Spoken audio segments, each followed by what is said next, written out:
देर, देर ना हो जाए, कहीं देर ना हो जाए, ठीक है।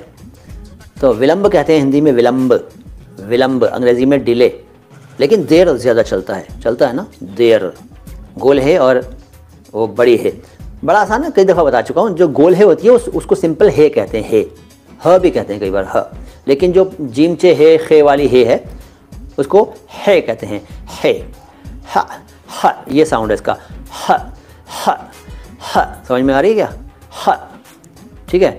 हाली, हाल, हाल कैसा है जनाब का, कैफ़ा हाल का, खालो का नहीं, हाल का, ये वो वाला है बड़ा वाला, जीम चे है, खे वाली है, बड़ी है, और गोल है जो होती है वो सिंपल है, ह, ह, ह, ठीक है, समझ में आई। अजीब दास्तां है ये भूली दास्तां, सारे सरिता कुलकर्णी कहती हैं अजीब दास्तां है ये जी, ये भूली दास्तां लो फिर याद आ गई। तो दास्तां का मतलब होता है कहानी, ठीक है।